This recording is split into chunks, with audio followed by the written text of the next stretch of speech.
Hola, buenas tardes. Bueno, aquí estamos con el doctor Francisco Vázquez Gómez Bisoño, quien es maestro de Derecho Procesal Constitucional, maestro en Ciencias Jurídicas y especialista en juicio de amparo. Y pues aparte autor de varios libros, este, autor de La defensa del núcleo intangible de la Constitución, El matrimonio y la Suprema Corte y Crisis Constitucional y el control de convencionalidad. Aparte del federalismo. Entonces, pues bueno, hoy venimos a hablar un poquito del INE, de las reformas constitucionales que se han propuesto, las reformas electorales por el presidente López Obrador el pasado 5 de febrero. Entonces, bueno, primero que nada, muchísimas gracias por venir hoy. Al contrario, Valeria, gracias a ustedes por invitarme y bueno, celebro estas iniciativas de los alumnas de la Facultad de Derecho de la Universidad Panamericana. Me parece que es un espacio genuino, orgánico, para que podamos platicar de temas de interés. Y hoy por hoy, sin duda alguna, el tema es la elección, ¿no? Entonces, hablar de estas propuestas de reforma, debemos nosotros, como un poquito más cercanos al conocimiento jurídico, ver de qué manera le transmitimos a la sociedad estas reflexiones que le permitan advertir cuáles son las falencias, los errores, los riesgos, los peligros de las propuestas que nos están haciendo desde la clase política. Entonces, sí, pues claro, muchas gracias y a tus órdenes. No, a usted. Bueno, para empezar, primero a ver si nos podría contar un poquito de cuáles son en específico estas reformas, ya sea de la organización, de las facultades, pues del INE, si se planean transferir, si se planean eliminar por completo, ¿qué es lo que se propone? Mira, muy concretamente la reforma del presidente López Obrador lo que establece que no es otra cosa sino salir a la vuelta de lo que fue el famoso Plan B, que la Suprema Corte de Justicia declara inconstitucional por vicios formales en el procedimiento, que es esto que simplemente no se respetaron los pasos que se tenían que respetar al momento de aprobar una reforma legal. Podemos a lo mejor entrar más adelante en el tema. Pero lo que propone es, en primer lugar, la reducción de gastos destinados a campañas y partidos políticos, disminuir el número de regidores en gobiernos municipales, evitar el uso de excesivas estructuras burocráticas electorales, concretamente en el INE y en el Tribunal Electoral, eliminar candidaturas plurinominales, los famosos diputados y senadores plurinominales. Por lo tanto, el Congreso, en la Cámara de Diputados de 500 diputados pasarían a 300 y en la Cámara de Senadores de 128 pasarían a 64. Y un punto que es fundamental, la propuesta de que los consejeros y los magistrados electorales sean electos a través del voto directo de la ciudadanía. Aunado a lo cual se propone por ahí algo que podría parecer una muy buena idea, que es fortalecer la democracia participativa bajando los porcentajes que se requieren hoy por hoy para que las consultas populares, en tratándose de referéndum, plebiscito o bien revocación de mandato, pues no requieran la participación del 40% de la ciudadanía, lo cual es excesivo, sino que requieran el 30% de su participación para que lo que concluya la consulta sea vinculante para las autoridades. Entonces, bueno, pues es una propuesta sinceramente ambiciosa, pero que tiene muchas aristas, muchos puntos respecto de los cuales podemos ir reflexionando en torno a sus beneficios, perjuicios y sobre todo yo diría algo a lo que invito a la audiencia, es a que lo analicemos desde el punto de vista de la ingeniería constitucional, ¿no? La ingeniería constitucional es que es un concepto planteado por Giovanni Sartori. Lo que postula es que analicemos que cada vez que le metemos mano a la Constitución, ya sea dotando de facultades a un órgano o quitándole facultades a otro, indirectamente vamos a tener efectos secundarios en el sistema. A ver, parece muy lógico. El caso es que veamos a la Constitución, en este caso al sistema electoral constitucional, como un sistema. Cada vez que yo quito una coma, un punto del lado izquierdo, se van a estar generando efectos secundarios del lado derecho. Y esos son los que la ingeniería constitucional nos lleva a medir. Oye, si hago A, ¿cuáles son las consecuencias de A1, A2, A3? Si no pienso en estas consecuencias, podría parecer muy buena idea la propuesta. Pero cuando analizo las consecuencias, pues probablemente me dé cuenta que no estoy dando en el clavo respecto a la propuesta que estoy formulando. Y esto es lo que a mí me parece la reflexión más importante, ¿no? De las propuestas que se nos hacen, digamos superficialmente, parecieran ser muy positivas, pero que tienen las letras chiquitas estas a las que normalmente los juristas estamos como muy cercanos a detectar, que pudieran llevarnos a consecuencias no queridas. Y justamente hablando de este análisis sobre el todo y no sobre algo en específico, ¿qué tipo de consecuencias o implicaciones podría tener los cambios y pues todas las modificaciones que se están planteando? Mira, por ejemplo, así, en el mismo orden en el que hemos venido planteando, Valeria, reducir los gastos destinados a campañas y partidos políticos, bueno, sin duda alguna es algo que para la ciudadanía, para cualquiera de nosotros, porque al final del día quien paga las campañas políticas y quien le paga a los partidos políticos somos tú y yo a través de los impuestos. Puede parecer muy conveniente. El problema es intentar entender de dónde viene nuestro sistema electoral. No es un sistema electoral barato, pero también es cierto que es un sistema electoral que durante 90 años resintió el tema de los fraudes electorales. Entonces, claro, para revertir ese proceso en el que todos los ciudadanos, ustedes son muy jóvenes, yo todavía, cuando apenas empezaba a tener, digamos, uso de conciencia cívica, política, me tocaron las elecciones de 1988, aquel famoso fraude electoral en donde competía Salinas, Cloutier y Cuauhtémoc Cárdenas, pues todavía, digamos, crecí con la lógica del fraude electoral. No había credenciales de elector. Ustedes nacen ya con la credencial de elector y con un elemento que es esencial y fundamental. Quieres ir al banco, quieres identificarte, la credencial de elector. Hoy por hoy, uno de los documentos y por lo tanto de las instituciones respecto de las que tenemos más confianza en cuanto a sus actos de autoridad, sin duda alguna es el IFE en su momento, hoy por hoy el INE. ¿Cómo? En la credencial de elector. Bueno, eso no existía y eso costó. Eso cuesta dinero.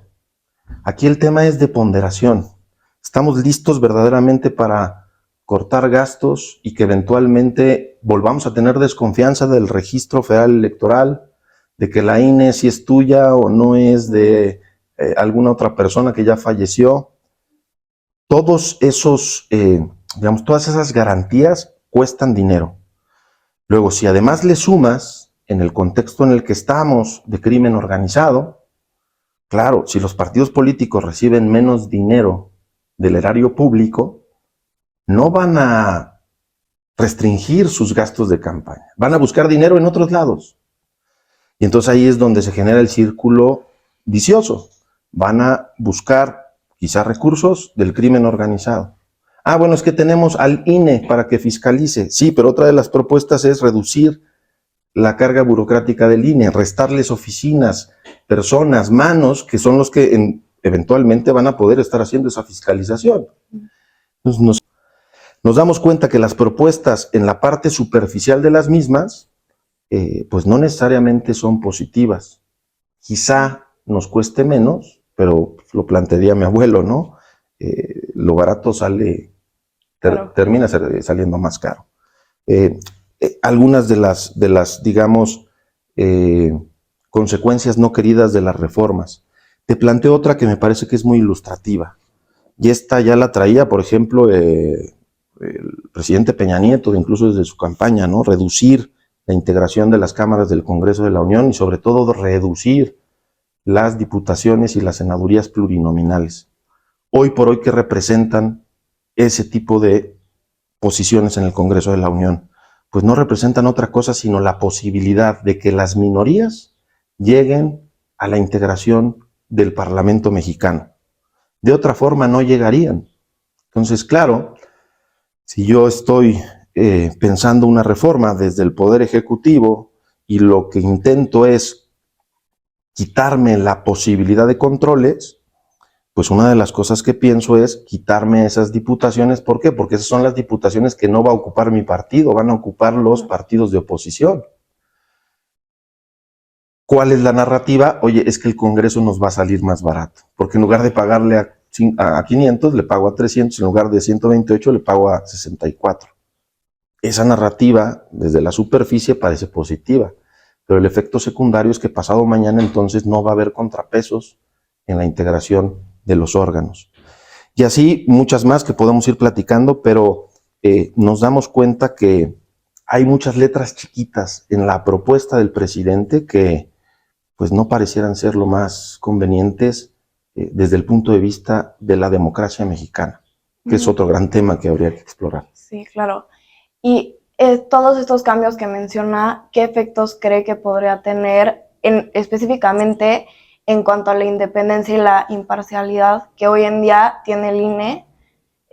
Pues creo que justamente, por ejemplo, con la eliminación de los candidatos plurinominales, pues se altera mucho, pero tal vez hay más a fondo otras consecuencias que no vemos por encima. A ver, ahí es otra de las propuestas, ¿no? Que los consejeros del INE y los magistrados del Tribunal Electoral sean electos por el voto popular. Eso sin duda alguna atrae. Dice, oye, ¿por qué no voy a elegir a las personas que están en el INE? ¿Por qué no voy a elegir a los magistrados del Tribunal Electoral? O incluso pues ya se propuso en otra línea elegir a los ministros, magistrados y jueces del Poder Judicial. Yo quisiera en primer momento poner sobre la mesa una reflexión. ¿Por qué el presidente no propuso, de la misma manera en como está proponiendo con estos cargos, si quiere verdaderamente democratizar al país, ¿por qué no propuso elegir a través del voto directo a los secretarios de Estado, a los directores generales de las entidades paraestatales? Porque claro, ahí él pierde poder. Sí, claro. Pero eligiendo a los magistrados, a los ministros, a los consejeros, a los jueces, etcétera, pues claro, lo que estoy haciendo es debilitar a los otros órganos que pueden representar digamos, un contrapeso respecto al ejercicio de mi poder. Eso es muy, al menos yo creo que ya como duda, queda como muy clara. Decir, oye, ¿por qué me propones elegir a estos y los que dependen de ti no? Otro ejemplo muy característico, los embajadores. El embajador de México en España representa al Estado mexicano. ¿Por qué no elegirlo? ¿Por qué tiene que ser la persona que determine el presidente con ratificación del Senado? ¿Por qué no propuso eso? Entonces ahí nos damos cuenta que verdaderamente la propuesta no tiene que ver con la democracia. En este sentido, la independencia y la autonomía del INE me parece que se vería mermada tomando en cuenta cuál fue la génesis de los órganos constitucionales autónomos. Todas las funciones que hoy por hoy desarrollan los órganos constitucionales autónomos originalmente estaban en la panza del Poder Ejecutivo. ¿Qué se vio? Que muchas de las decisiones, como por ejemplo en materia electoral, en materia de telecomunicaciones, en materia de derechos humanos, en materia de energía, no tenían que tener como base de fundamento cuestiones de naturaleza política. Es decir, para que nos vaya bien a México en el ámbito de derechos humanos, de energía, electoral, etcétera, no es el ambiente político lo que debe de servir como base, sino cuestiones de carácter técnico, que haya conocimiento técnico en la toma de decisiones. Y ahí es donde se empezaron a crear los órganos constitucionales autónomos. Decir, oye, quien tome las decisiones en materia electoral, que no se base en cuestiones de naturaleza política, sino en cuestiones de naturaleza técnica. ¿Qué es lo mejor para que la elección sea clara, objetiva, pulcra, que no haya sospechas de fraude? ¿Cuál es la base para que el Instituto Federal de Telecomunicaciones o la Comisión Reguladora de Energía tome sus decisiones? Pues no cuestiones de naturaleza política. Pensemos en el Banco de México. Oye, que el Banco de México sea autónomo hoy tiene que ver con el hecho de que ahí tienen que estar los mejores financieros, las personas con la mayor capacidad técnica de entender cuál es el contexto y de poder equilibrar el sistema financiero de tal manera que el barco no se hunda. Cuando no era así, eran decisiones o reflexiones de carácter político las que tomaban esas decisiones. Entonces, ¿qué pasa si yo elijo consejeros? ¿Qué pasa si elijo ministros? ¿Qué pasa si elijo magistrados? Pues seguramente estará ahí una persona con una legitimidad popular, ya no diría yo democrática, pero verdaderamente estará capacitada para tomar las mejores decisiones. Ahí es donde tenemos que reflexionar el principio de división de poderes en el contexto contemporáneo, ¿no? que eso es justamente lo que da a luz en todos los sistemas constitucionales a los órganos constitucionales autónomos, que claro, para el Poder Ejecutivo representan un contrapeso y evidentemente hoy por hoy para el Poder Ejecutivo actual, pues no solamente un contrapeso, sino un lastre.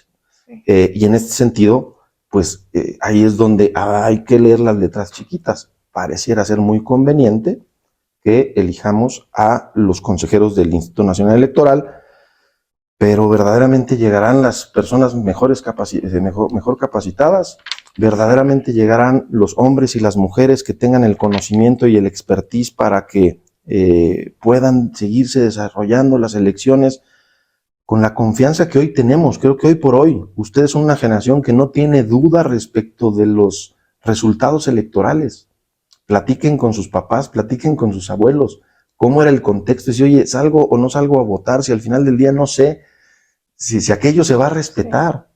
Hoy por hoy ustedes crecieron en un contexto y en un ambiente no de sospechosismo, sino más bien de confianza en algunas instituciones del Estado mexicano. Son estas instituciones las que pareciera hoy que se intentan debilitar. Ahí es donde hay que leer las letras chiquitas, ¿no? Sí, totalmente de acuerdo. Y se me hace muy interesante justamente esto que dice, que se ha discutido mucho, que no todo se debe politizar y tampoco todo se debe democratizar. Porque la población pues no necesariamente sabe bien cómo elegir. O sea, es más, ni nosotros que nos dedicamos o que en un futuro nos dedicaremos a eso, estamos totalmente permeados de toda la información disponible que hay, menos alguien que no le interesa o que pues nada más se guía justamente por el populismo. Ojo, bueno, perdóname que te interrumpa. No es porque no sepamos elegir, sino más bien es por el tipo o mecanismo de elección. Uh-huh. Yo no digo que haya que meterle mano, reflexionar el mecanismo, por ejemplo, para la designación de ministros o de magistrados electorales, como todo procedimiento es perfectible, pero no se puede simplemente dejar al arbitrio de la mayoría. Sí, exacto. Parto de un fundamento que creo que es elemental en esta charla, y es el hecho de cómo entiende nuestra Constitución la democracia. Tú, yo y la mayoría de la gente piensa que la democracia se agota en ir a una urna, depositar un voto, contar esos votos y darle la victoria al que obtenga más. Uh-huh. La democracia electoral. O piensa en la democracia como aquella decisión que en un órgano colegiado toman, pues si son 11, toman 6, ¿no? O si son 15, toman 13, en fin. El tomar decisiones por mayoría, sí. Pero la democracia nos regala una cláusula constitucional que normalmente tiene el brillo de la ausencia, que está en el artículo 3, en el contexto del sistema educativo nacional, que dice palabras más, palabras menos, que el sistema educativo nacional tendrá que ser democrático, entendiendo por democracia no solamente este régimen político o esta estructura jurídica, sino un sistema de vida en el que hay que impulsar el mejoramiento económico, social y cultural del pueblo. ¿Esto qué nos dice? Que en la democracia no todo se vale, que la decisión mayoritaria no necesariamente es la más conveniente, que si aquella decisión, a pesar de que sea mayoritaria, no impulsa el mejoramiento económico, social y cultural del pueblo, esa decisión no es democrática. Es decir, la democracia tiende a tomar buenas decisiones, no simplemente las decisiones por mayoría. Y esto pues nos acerca a contextos en donde no podemos simplemente banalizar, decir, consulta, a mano alzada, ¿qué prefieren? ¿Tener examen o no tener examen? Pues evidentemente todo el mundo va a preferir no tener examen. Solamente a lo mejor algún tipo consciente, alguna alumna consciente dirá, no, yo sí quiero saber si aprendí o no aprendí. Uh-huh. Si nos vamos a esa lógica de democracia, la democracia se desdibuja. Ahí es donde en la democracia tiene que haber diálogo, intercambio de ideas, que a partir de las distintas opiniones, de las distintas formas de pensar, nos acerquemos a la realidad y podamos identificar de mejor manera qué es lo bueno, qué es lo malo, qué es lo justo, qué es lo injusto. No simplemente a partir de depositar votos en una urna, sí, o de levantar o no levantar la mano. Si pensamos por democracia eso, la estamos banalizando. Y eso me parece que no es propiamente democrático. Aquí, por ejemplo, cuando pensamos en el hecho de disminuir el número de regidores en gobiernos municipales, claro, es que si entendemos un poquito el sistema, los regidores en un gobierno municipal son precisamente servidores públicos que provienen de partidos políticos de la oposición del presidente municipal. Entonces, claro, ¿qué está proponiendo el presidente? Disminuir el número de opositores en los ayuntamientos en donde gobierna el partido hoy mayoritario. ¿Cuál es la narrativa superficialmente favorable? Oye, es que vamos a disminuir el gasto porque ya no le voy a tener que pagar a tantos regidores. No son pocos, son 2,440 municipios en el país. Si quito X número de regidores, pues seguramente me estará ahorrando X número de salarios y de prerrogativas, es más. Pero en el fondo, ¿qué es lo que está pasando? Estoy desbalanceando el sistema. Ahí es donde te decía de la ingeniería constitucional. Le quitas aquí, pero le pones acá. Le pones de este lado y le quitas de este lado. ¿Por qué quiere menos regidores? Pues porque quiere tener menos controles, quiere tener menos opositores. Ahí es donde creo que la democracia como concepto tenemos que partir. Y no es un concepto mío, está en el artículo 3º constitucional. Esta cláusula tenemos que darle mayor juego, mayor vida y reflexionarla de manera más profunda.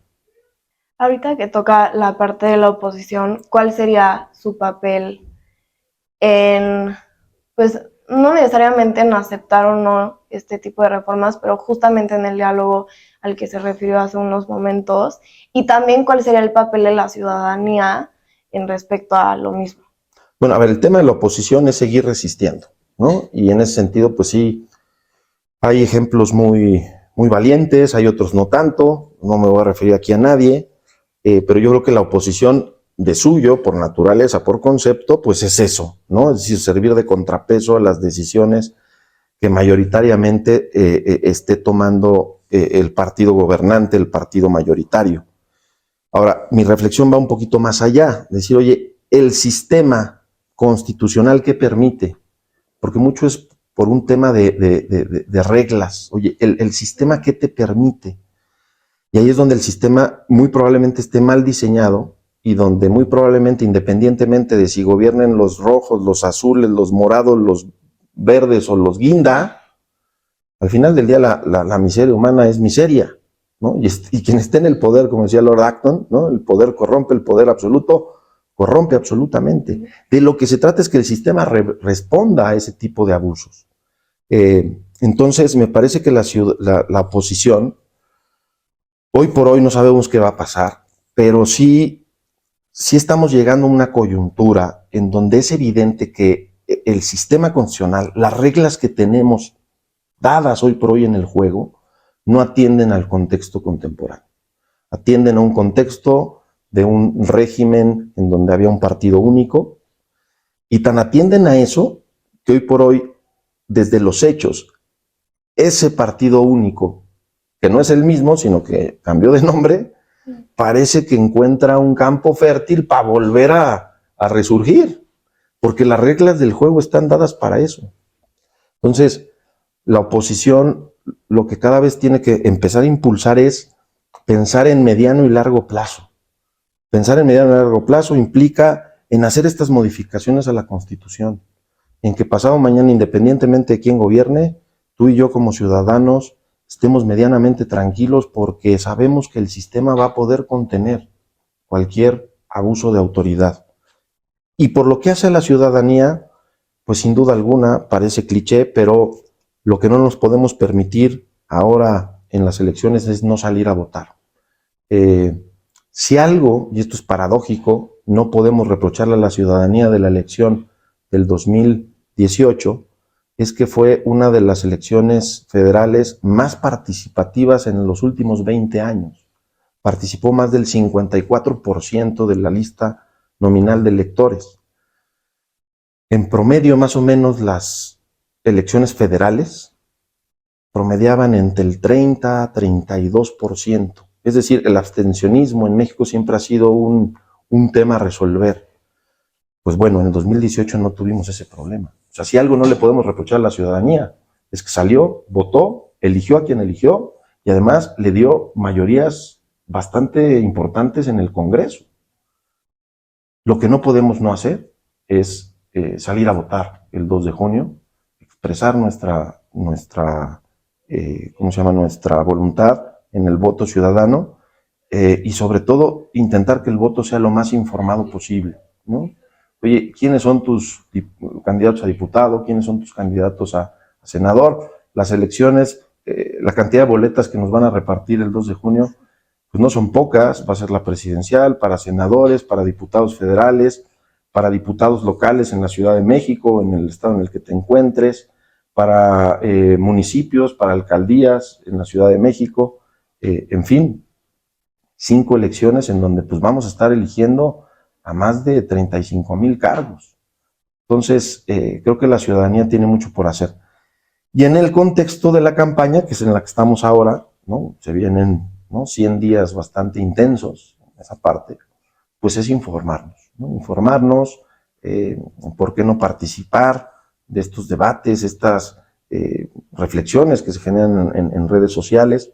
Yo no soy mucho de entrar en cono en redes sociales porque sirve de poco, pero sí al menos de decir, oye, a ver, esta idea, vamos, ¿no?, reflexionándola, vamos matizándola, vamos profundizándola, y por ahí nos vamos encontrando con luces que nos permitan, volvemos al tema, la democracia no es la decisión de la mayoría, la democracia es tomar buenas decisiones incluso a pesar de la mayoría. Ahí es donde, por ejemplo, los jueces hacen un contrapeso fundamental.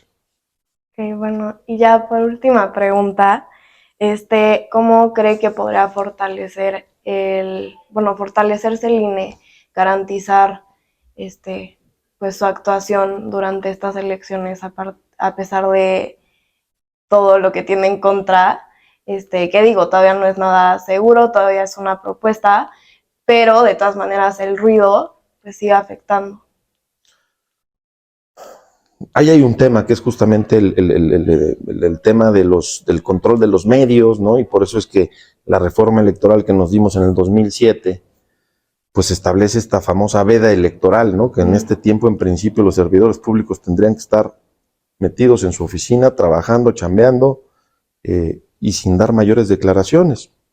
El problema es que desde el día 1, pues nos hemos ido acostumbrando y naturalizando a que tenemos un titular del Poder Ejecutivo que pues ni la ley ni la Constitución le importan mucho. Y sigue habiendo mañanera, ¿no? Ahora sí, dicen, porque yo no he visto la mañanera, pero en los últimos días dicen que las mañaneras están bastante aburridas, porque al menos sí se ha tenido que matizar, ¿no?, en muchas de sus afirmaciones por esta veda electoral. Yo pienso que hoy por hoy el INE todavía está en condiciones porque el INE está actuando con las reglas del juego que nos dimos en el 2007, que se revisaron años después, pero que evidentemente lo que propone la reforma está muy lejos de suceder. No va a suceder evidentemente en este periodo de sesiones del Congreso que concluye el 30 de abril. Y entonces, pues más bien yo pienso ahí apelar, ¿no?, partir de la confianza de que los consejeros, las consejeras que están hoy por hoy en el INE, pues van a intentar hacer su trabajo de la mejor manera, porque dicho sea de paso, tienen la oportunidad histórica de ser los árbitros de la elección más grande y más importante en la historia de México.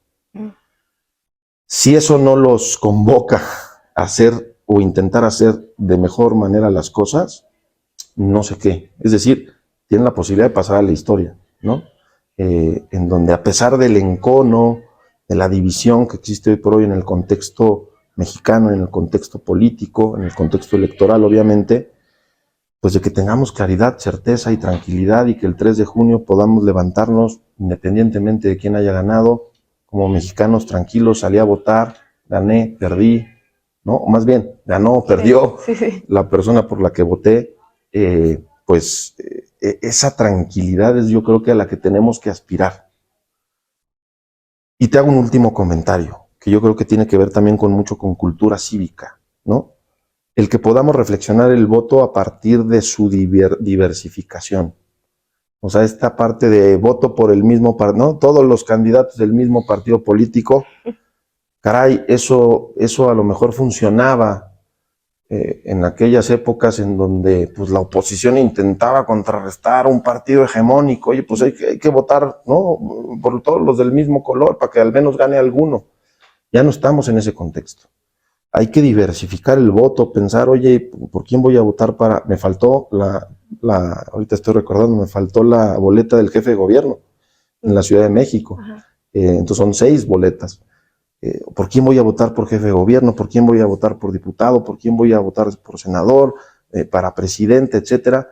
No necesariamente tiene que ser en bloque, porque ahí tenemos que empezar a analizar también los perfiles, y eso pues nos acercará un poquito más a una democracia más consistente desde el punto de vista electoral, pero que además lleguen las personas que nos representen, tomen las decisiones y que sean las mejores decisiones, no solo las decisiones que toma la mayoría.